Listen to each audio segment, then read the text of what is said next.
আপনাদেরকে শোনাবো এক অদ্ভুত একটি গল্প, লাশ কাটা ঘরের আজব কাণ্ড।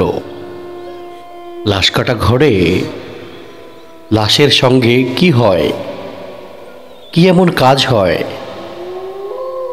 এটি শুনবো আমাদের অতিথির কাছ থেকে। আমাদের অতিথি আজকে রয়েছেন 90.8 FM আব্দুল্লাহ আল হাদি ভাই।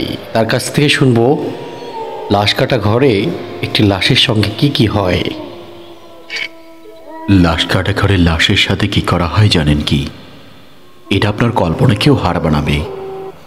ঝিরঝির শব্দে একটানা বৃষ্টি হয়ে যাচ্ছে। নিশীথের রাত মনে হলেও রাত মাত্র 11টা। চারপাশ বিষণ্ণ স্তব্ধ। মাঝে মাঝে শিয়ালের হো হো করে ডাকছে। মতিন মিয়া লাশটাকে টেবিলের উপরে রেখে, মতিন মিয়া তো একটু মদ খেয়েছে, তো মতিন মিয়া দেখে লাশটার বুড়ো যে আঙুলটি, যেমন মানুষ অজ্ঞান হয়ে যখন হুঁশ ফেরে, যখন বুড়ো আঙুলটি নড়ে ওঠে, ঠিক তেমনই নড়ে উঠল। মতিন মিয়া মনে করল হয়তোবা মদের খুব নেশা হয়েছে, এই জন্য মনে হয় হয়েছে। মতিন মিয়া আবারও দেখল আঙুলের দিকে। মতিন মিয়া দেখল লাশটা উঠে বসছে। মতিন মিয়া ভয় পেয়ে অজ্ঞান হয়ে গেল। সকালবেলা উঠে দেখে যে আমি মেঝেতে অজ্ঞান হয়ে পড়ে আছি। এরপরে 1 সপ্তাহ ধরে আর মতিন মিয়া কাজে গেল না। 1 সপ্তাহ পরে মতিন মিয়া আবার একটি পচা গলা একটি লাশ আসলো। মতিন মিয়া লাশ কেটেই তার জীবন জীবিকা চলে। আবারও মতিন মিয়া লাশ কাটা ঘরে লাশ কাটতে গেল। পচা লাশ খুব দুর্গন্ধ ছড়াচ্ছে। স্বাভাবিক মানুষ তার কাছে যেতে পারে না।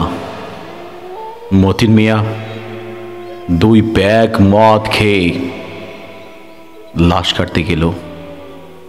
এবার সে একা গেল না, সাথে একটা ডাক্তার তাকে নিয়ে গেল। আবারও কেবল ছুরিতে ধার দিচ্ছে, লাশ কাটার জন্য প্রস্তুতি নিচ্ছে। মতিন মিয়া দেখে পচা লাশ নড়তেছে। মতিন মিয়া আবারও মনে করলো যে হয়তোবা মদ 2 প্যাক খেয়ে ফেলছি, এই জন্য মনে হয় আমার নেশা হচ্ছে। মতিন মিয়া 2 চোখ আঙুল দিয়ে ডলা দিয়ে আবারও দেখলো মতিন মিয়া লাশ, দেখলো যে পচা লাশ উঠে বসছে। মতিন মিয়া অজ্ঞান হয়ে আবারও পড়ে গেল। এরপর থেকে মতিন মিয়া আর কাজে ফিরল না। লাশ কাটা ঘরে হয়তোবা নতুন কোনো ব্যক্তি যোগদান করেছে, কিন্তু মতিন মিয়া আর কখনোই লাশ কাটার দিকে মনোযোগ দিয়ে কখনোই লাশ কাটা ঘরে আর ফিরে গেল না।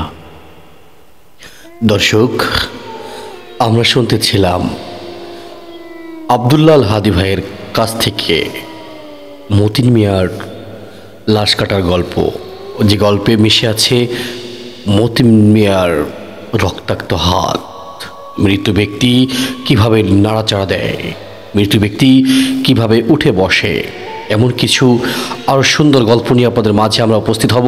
তো আপনারা সকলে ভালো থাকবেন, সুস্থ থাকবেন।